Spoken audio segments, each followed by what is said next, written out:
Hi everyone, and welcome to the Fake Love and Flying Monkeys podcast. My name's Nova Gibson and I am your host. My area of expertise is in supporting victims and survivors of narcissistic abuse and other toxic relationships. I'm the principal counsellor at Brighter Outlook Narcissistic Abuse Counselling Service, and I'm also the author of Fake Love, Understanding and Healing from Narcissistic Abuse.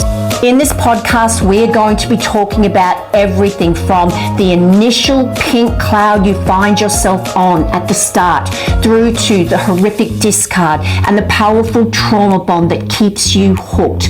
So take your imaginary seat on the roller coaster that is narcissistic abuse, and don't forget to subscribe to this podcast so you never miss an episode of Fake Love and Flying Monkeys. Hi everyone, and welcome to another episode of Fake Love and Flying Monkeys. I'm back again with this husky voice. It's winter here in Brisbane and the freezing cold winds are blowing, and this no voice thing seems to be getting around. So you're going to be hearing a few episodes in the next few weeks of me sounding just a little different to normal. But today I want to talk about devaluing. Why does the narcissist devalue their victims? Well, to give you a little more context around why they start devaluing their victims, let's go back to the beginning. The narcissist love bombs you. You've never felt so good. They treat you so well.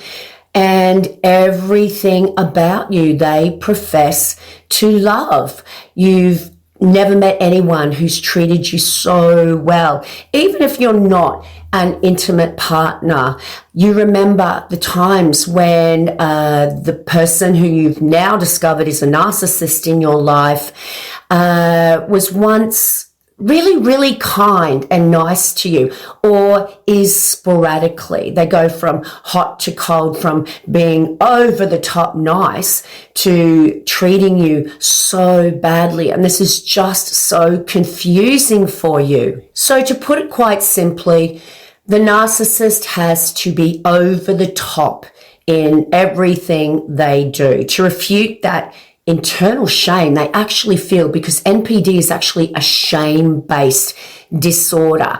But not only to refute that internal shame, but because they've got to be bigger and better than everyone else in everything they do. So hooking their target in is no different. They will go to the nth degree. Now, it's not just about refuting the internal shame and being bigger and better than everyone else. It's also about landing their prey, hooking you in this whirlwind that just happens so quickly. Your head spins. And the reason it happens so quickly is so that you do become hooked before you see the person that they really are. Essentially the person that exists behind that mask that they portray to everyone else outside of your closed front doors, and of course to you in the very beginning. They're pretending to be someone they're not, and that's the person you remember, because this person makes you feel good, and because it will deflect from those times when in the future they treat you so horrifically. Now, the narcissist knows when you are hooked. They know exactly when they can kick back and relax and become who they really are, which is a predator, devoid of empathy, who uses everyone else as a vehicle to maintain their own self-esteem, their own ego. They know when they've landed their prey and they can relax. It takes a lot of work to love bomb someone and make it all about them, make it all about you, when all they're after is the end goal, which is, of course, to make it all about them. Now, when that moment comes, it's a relief for the narcissist, because that's when they can put their plans into action, which is to start the process of devaluation. Most of you will have heard of the narcissistic cycle of love bomb, devalue, and discard. But you will also know, if you've been abandoned, discarded by the narcissist, that it doesn't just stop there.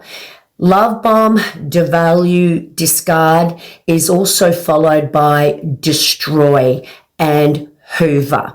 Hoover meaning to suck you back in. Hoover being a term that's coined from the Hoover vacuum cleaner. Now, to maintain that false self, that facade of the person they portray to the world, the personality who makes up who they are now, they need what we call narcissistic supply.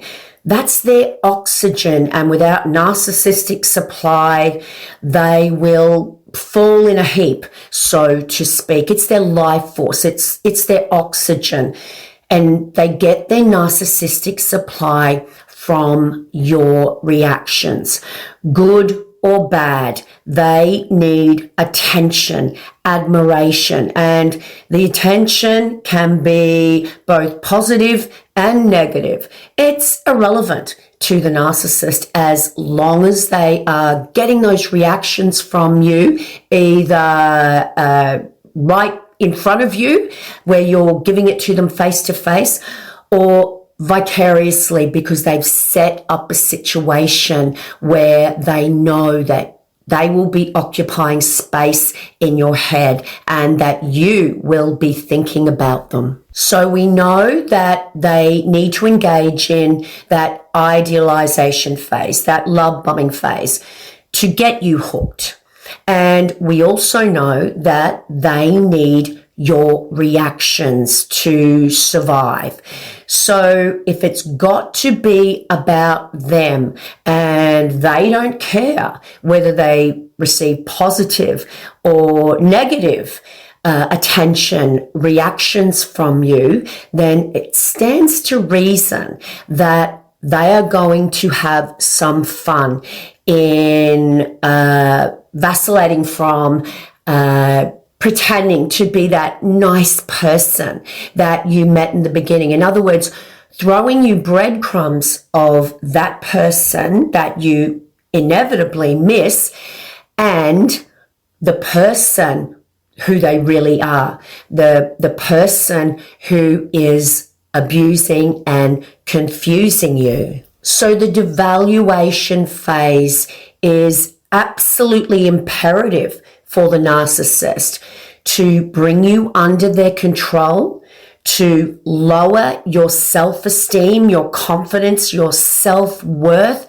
so that you feel dependent on them, so that you feel like you can't survive without them, and also to punish you for any perceived indiscretion, and also to confuse you, because a confused mind is a conquered mind.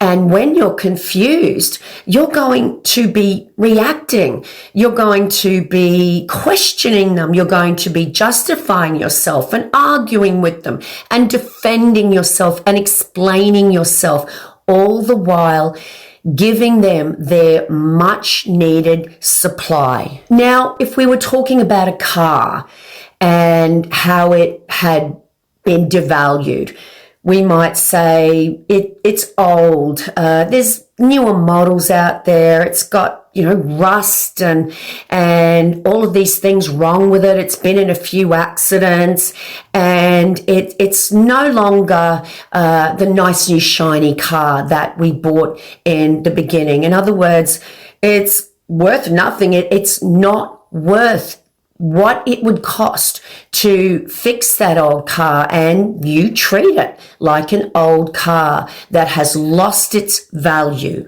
So using those same principles, the narcissist needs to devalue you so that you feel worthless. When they meet you, they do believe that you possess all those amazing qualities that they bring to your attention and that make you feel so valued by that person. They actually do believe you possess all those wonderful traits. And it's those very traits that make them feel bad about themselves. So they choose you for all those wonderful qualities that you possess. But then because they bring about such negative feelings in themselves, once you're hooked and they know you're not going anywhere, they then proceed to destroy those qualities. And this is why it's so confusing for you when, let's just say, in the beginning, they loved how you were so open and friendly. You had so many friends, and in the end, they'll be telling you that you're nothing but a flirt, that they hate all your friends, and that you're just desperate. None of these people really like you. In other words, they're destroying the very quality they said they loved about you in the beginning. In a nutshell, devaluing, the devaluation phase is about dismantling, eroding away who you are, your personality, and creating a new one, a new you who will be easy to manipulate and who won't trust themselves, who will question every thought they have and will never feel like anyone else will believe in them or love them. It's about changing you into someone that is beneath the narcissist in every single way. And it's not just things that make the narcissist envious, envy being one of their defining traits, one of those 9 defining traits that you will find in the DSM. They also envy, they have that pathological envy for your natural ability to be happy, genuinely happy in situations, your success, anything you're good at, they will set about destroying, making you feel like you're not good at those things and that they were just saying those things to make you feel good about yourself. They want you to think that you have nothing that's worthy of being loved. And of course, then you should feel and maybe will feel grateful that this person actually wants you. So it's extremely manipulative, and they set about this situation like a chess player to slowly dismantle who you are and create that new person that will tolerate their abuse. And you do, without even knowing it, over time, every victim will develop a threshold for abuse that is so incredibly high, and a threshold for respect that is on the ground. No matter how confident you were before, this is their goal. And if you've got no previous trauma in your life, of course, core wounds making you more susceptible to the narcissist's ability to manipulate you. Even if you were someone who was just so confident, no previous trauma, that will present as a challenge to the narcissist.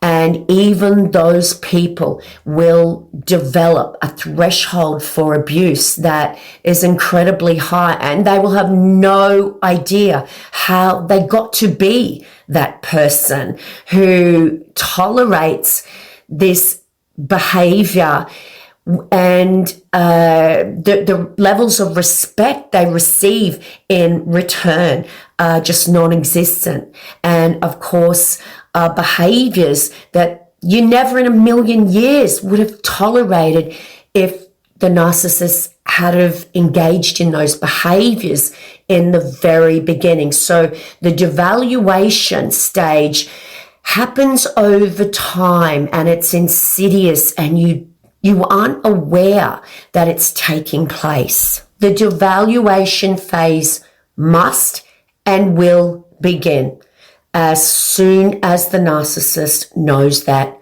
you are hooked.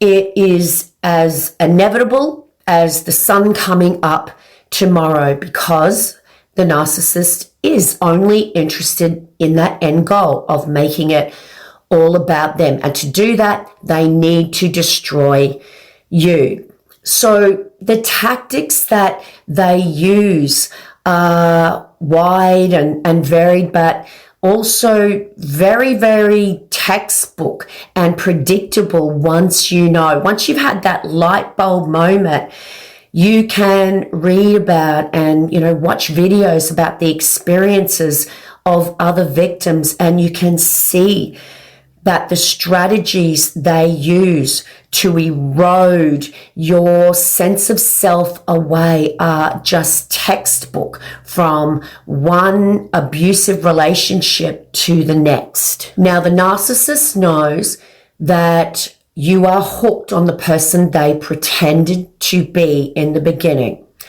So they know that you will be forever trying to get back that person, and you will experience mass confusion.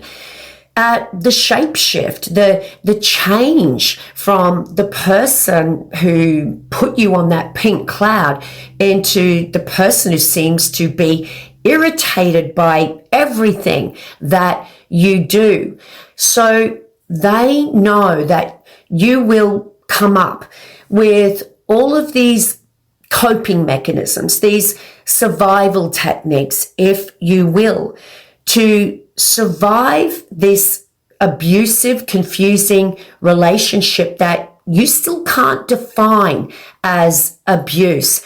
And they condition you to blame yourself and for you to think that there must be something wrong with you. If they've changed from this person who loved you so much into this person who hates the fact, it seems like, that you even draw breath, then you will be continuing to look for ways to fix that.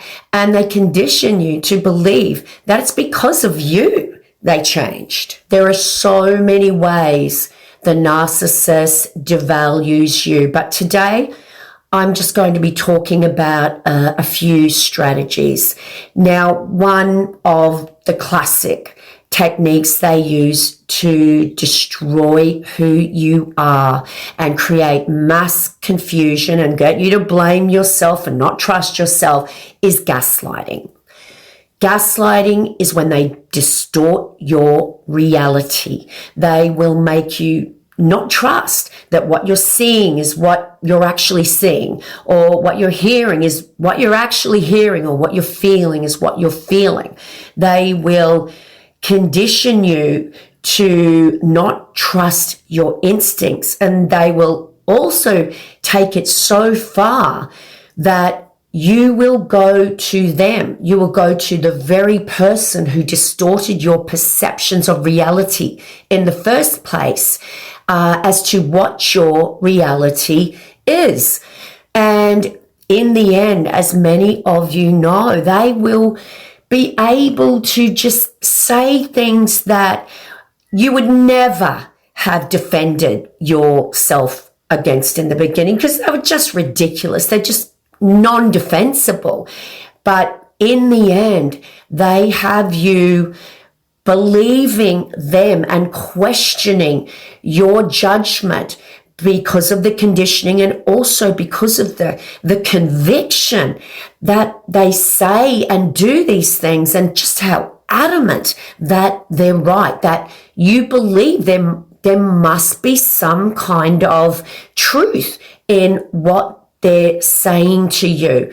And you will come up with some way of justifying how this nonsensical, ridiculous thing that they're saying to you actually has some or may have some validity. So gaslighting, like the word narcissist, has become a bit of a buzzword itself over recent times, which is unfortunate because gaslighting used in the correct context associated with the actual devastation and destruction that it wreaks on the victims who are abused with it. Gaslighting causes a lot of damage. So when you are gaslighted over and over and over again, with the narcissist starting off very, very small, with just tiny little things, they chip away at your ability to trust your instincts. And slowly over time, these things get bigger and bigger and bigger. And you don't see this natural, or not natural, but this slippery slope into a place when, you know, they can say that, you know, black is white and white is black, even in the face of, pardon the pun, or not pardon the pun, black and white evidence. It happens over time, but gaslighting destroys your ability to trust yourself. Now, when you go from being a confident person to not trusting anything that you see or hear or feel or anything that comes out of your mouth, you are just putty in their hands, because they are able to tell you what your truth is. In other words, the devaluation phase is so much easier when you don't trust yourself. Now, all of the strategies the narcissist uses to devalue you incorporate coercive control. Now, another effective strategy, coercive control strategy they engage, is when they make you get rid of anything that's enjoyable in your life. And they set these situations up so that you are the one to distance yourself from, let's say, the gym classes that you so loved doing, or maybe you went to painting classes or dancing classes, anything that brings you joy, or your time on social media when you could talk with, you know, friends and old acquaintances. They set it up by the punishments, which start off small, maybe a little sulk here and there when you're engaging in those enjoyable activities. They will make it so hard for you to go to those pleasurable activities, or, you know, just to do anything that makes you happy, because of their little sulks, which will grow, you know, into 1 week, 2 week, even longer silent treatments, or the slamming of doors, the smashing of their coffee cup on the kitchen bench. All of these behaviors that you instinctively know are because you were engaging in those pleasurable activities. So what do you do to avoid those punishments? You give them up. And because they will come up with all of these reasons why you doing those things has a selfish agenda, what it's really is about is they don't want you to do anything that makes you happy. And of course, those things take attention away from them, makes them envious, jealous. They will have you thinking that those things are selfish. For instance, if you go to a gym class, and I talk about this in my book, Fake Love, so please read it, guys. Fake Love, Understanding and Healing from Narcissistic Abuse by HarperCollins. I talk about this very situation where Sophie, in my book, gives up her favorite gym class I think it's at 6 o'clock at night. She's made sure the dinner's cooked. The kids have done all of their chores, their homework. It just seems like the perfect times. She's walking on eggshells, which is a huge red flag for anyone else. But Sophie doesn't see this because she has had her boundaries eroded away so slowly over time. So she's walking on eggshells about having these pleasurable activities, hers being going to the gym at 6 o'clock at night. And Justin, the abuser, tells her that it's selfish. You know, that's when he gets home from work and he hasn't seen her all day, and, you know, that's family time. So what does she do? She wants to be the loving mother and wife. So she gives up her pleasurable activity, which is going to the gym. So she did that. She made the decision. Now, another instance in my book, Fake Love, was when she gave up. Sophie gave up her social media. Now, Justin, her abuser, didn't tell her to do this. She did it herself. But why did she do it? Because of, once again, the sulks, the irritated looks and the silent treatments, etc. from Justin. Every time she even opened her phone just to have a little, check out from her busy day on YouTube or whatever it is or was that she was looking at. In other words, the punishment from Justin was just not worth it. And of course, when she eventually was able to confront him as to, you know, what's wrong? You know, why are you angry at me? He would again tell her that she was doing something selfish. You know, she sits on a phone all day and that takes time away from them as a couple, and that he wanted to talk to her at those times. Now, the irony here is that when she did give up her social media and a gym class, nothing changed, which once again just exacerbated her confusion, because she did all the things that he said she wanted and nothing changed. He didn't want to spend any more time with her. But she gave up the social media. She discontinued her membership at the gym.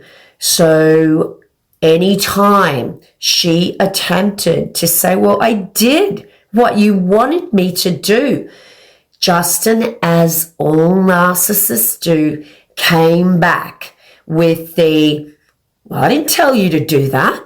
You didn't have to do that. That was your choice to do that. And yet, Justin had made the phone call to the gym. He had given away the social media by taking Sophie off, as sure as he had pushed the buttons himself. He coerced her into those behaviors, which she felt that she had to do for fear of the punishment that she suffered every time she did something enjoyable. This is devaluing, so that you have nothing pleasurable in your life, and the narcissist becomes the only consistent fixture in your life. And it also makes those breadcrumbs they give you when they're being nice, it makes those times feel like gold.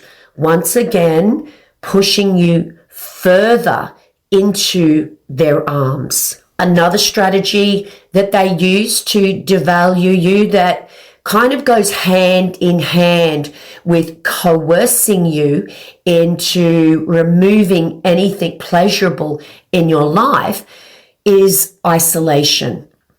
Isolation is imperative so that you have no one that can support you, and also no one who can influence you against the narcissist, which is a big reason they resent you so much, being on social media and being anywhere with other people that they're not involved in, because you are with people who can change your point of view, who potentially can give you the heads up on how you're being treated by the narcissist.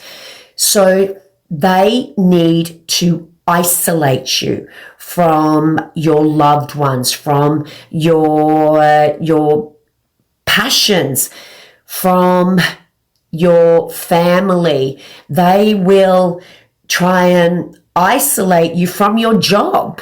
If you enjoy your job and it's something you're good at, they will tell you things like, that job is so bad. They don't appreciate you at work. They use you. The money's no good. So you not being able to trust your instincts start to buy into this. So just with the job, I hear this a lot from my clients in my counseling practice. They are manipulated into giving up this job. So what happens then? The victim is at home. They're trusting that the abuser that they can't define at that time is their abuser will support them, because after all, they wanted them to give up their job. So while they're looking for other options that are better for them and more suitable to their area of expertise, they totally believe that the narcissist will look after them. What actually ends up happening most of the time is that the victim is berated for not having a job, ridiculed. They are abused, undermined, because the narcissist then is supporting them, and they're sick of supporting the family, and all the victim is doing is sitting around on their backside all day. They manipulate the victim. They isolate them from that particular part of their life that made them feel good about themselves, something they actually were really good at and was good for them. They isolate them from that position, and then they ironically abuse them for not having a job. And once again, how confusing is this for a victim who thought that they were doing the right thing? They're learning that they can never do anything to please the narcissist, and that when they actually think they're doing what the narcissist wants from them, the narcissist will either shift the goalposts and or say that's not what they wanted from them at all, or they will abuse them for doing the very thing they said they wanted them to do. Isolating their victim is so important to the narcissist, because if you are, as the victim, are with other people, then they might talk you into lead. You might get a different version of events. So like a hyena who is circling, a pack of wildebeest, and they're honing in on the most vulnerable member of the pack, if that's what you call it, in wildebeest. They will circle and circle until they isolate their prey. And once they get them away from, the mother or one of the members of the pack who could potentially rescue them from their demise, and of course hurt the hyena. This is like a great analogy to describe the narcissist when they circle you. You're their prey, and they've got to cut off all exits so that you are on your own. Now, I won't go into all of the ways they isolate you, but of course there's some just very, very common ways, such as getting you to move states. Okay, they'll say, "Oh, I got this amazing job on the other side of the country, way, way away from your family, your friends," but they make out like that you would be selfish if you didn't let them take this opportunity up. And of course, you're trauma bonded to your abuser. So you do what they ask of you, which is maybe give up your job, give up your whole life to move states with them. Or they will engage in behaviors such as getting you away from your loved ones and your family through tactics such as becoming either really, really good friends with those people, just so they can isolate you from them at a later time when those loved ones have such a strong connection with the narcissist. They love this person they're seeing, that they don't believe you when you go to talk about the abuse. They won't believe you. So you will feel isolated from those people, and it will be even more debilitating because they will support the narcissist, because the narcissist has told them how erratic you've been, and they only see this caring person that wants to help you. So they will isolate you in that way. Or on the other hand, they will isolate you by never forming bonds with your friends, so that when your friends come over, or perhaps you and the narcissist go out with your friends, they will be so rude when they come over. They will, sneer at them or create an argument with you, which will make your loved one so uncomfortable that you will be saying, "Oh, no, sorry, we can't get to that party," or "No, sorry, you can't come over tonight." And you'll be making up all of these excuses to avoid those horrible, humiliating scenes. So once again, you say no. So if you say anything to the narcissist, they will come back with, "You could have gone. You could have invited them over. Why did you say no? So it's lose-lose for you. So they will be so incredibly rude that you don't want your friends around the narcissist, and your friends don't want to be around them. And of course, once again, you've got this powerful trauma bond to your abuser, which trumps all of these friendships and relationships. So you will come up with coping mechanisms,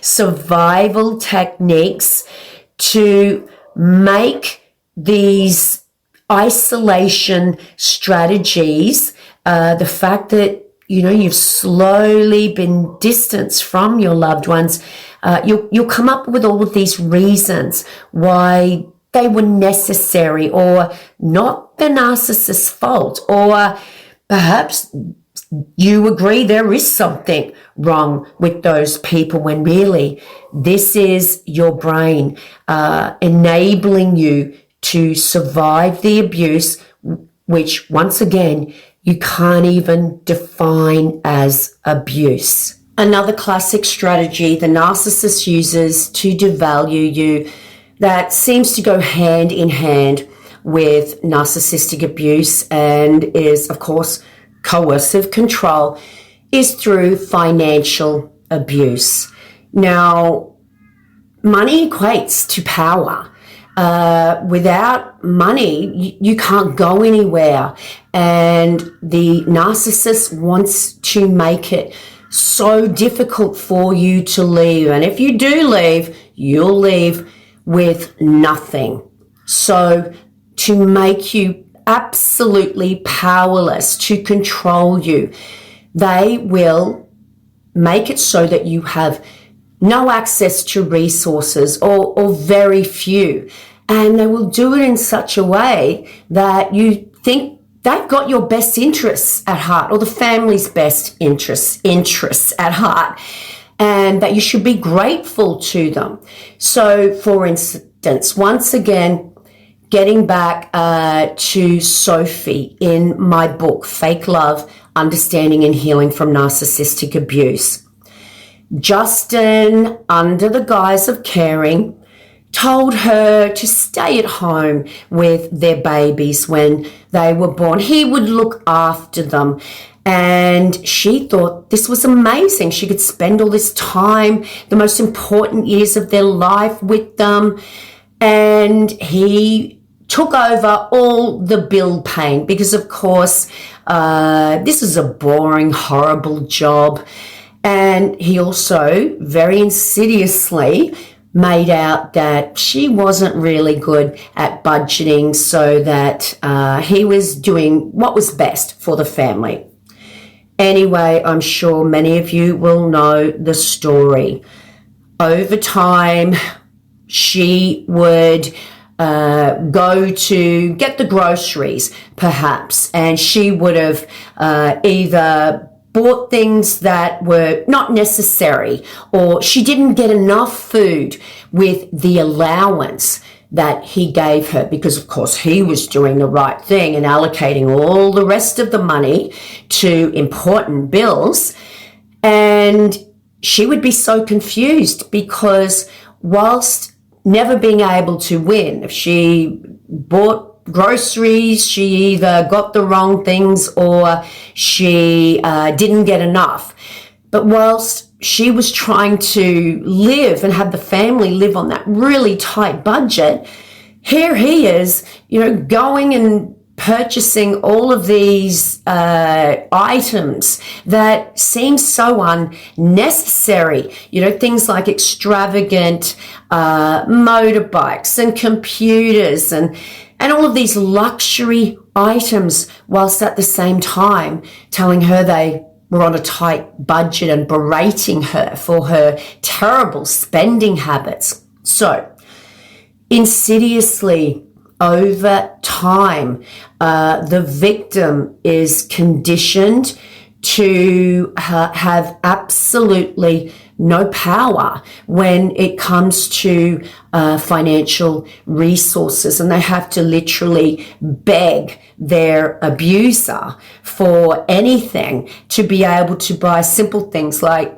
presents for the children, or just clothes for themselves, or just a little bit of extra money for the groceries, and then have to sit through going through the credit card statement with their abuser, where they are told which items were necessary and which items they could do without, basically being treated like a child and being humiliated.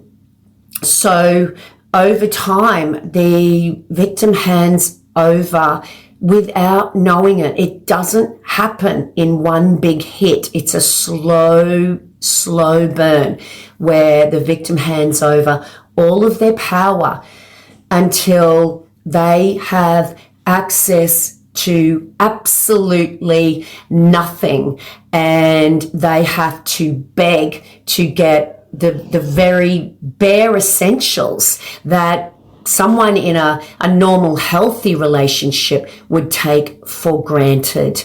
So this brings about, a sense of helplessness, and it becomes learned helplessness, where the victim becomes used to this way of living and can't even define it as abuse until they can compare their situation with someone in a more healthy relationship, or of course when they go to leave and they have nothing.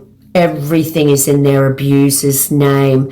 They're getting no child support because the abuser is fraudulently lying to the system, and they've got no money to secure a lawyer, let alone any type of legal advice. So financial abuse is a big one, and it's also one strategy of coercive control, where the victim ends up learning how to maintain, a very, very tight budget, which is actually a skill in itself.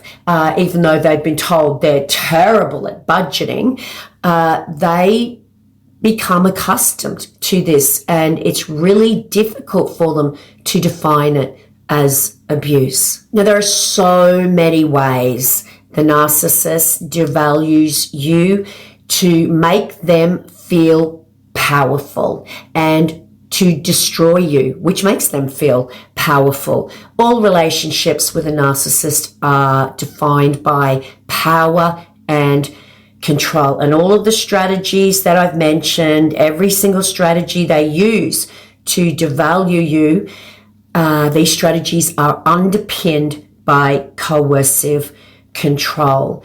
So it is inevitable that the devaluation stage begins, and it will continue for the entirety of the relationship. So you never feel worthy of being loved. You never feel valued, and so that you are dependent on the very person for your self-worth who destroyed that self-worth in the first place. And that brings us to the end of another episode of Fake Love and Flying Monkeys. I hope you found this episode insightful. Guys, today we talked about just some of the devaluing strategies the narcissist uses to bring you under their control and to make themselves feel powerful. We talked about gaslighting. We talked about isolation, and we talked about such things as financial abuse, which makes you feel absolutely powerless and unable to leave. So don't forget to subscribe to this channel, guys, on your favorite platform, Apple, Spotify, YouTube. You will find it on just about every platform there is. And of course, follow me on Facebook, TikTok, Instagram. All the links are below, YouTube.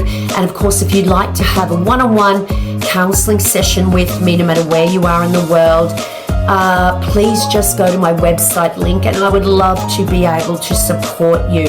And of course, don't forget to get your copy of my best-selling book, Fake Love, Understanding and Healing from Narcissistic Abuse. And if you're wondering what you can do to support this channel, the best thing you can do is to share. Sharing is caring. And of course, leave a review. Ratings and reviews matter, and I would love to hear your thoughts around your favorite episodes. On that note, it's bye from me for now. You will be hearing some amazing episodes coming up with some fantastic guests, and I'm going to leave those as a surprise for you. And of course, until the next episode, remember, you are worthy of so much love, and you are certainly worthy of a whole lot more than a lifetime of fake love and flying monkeys.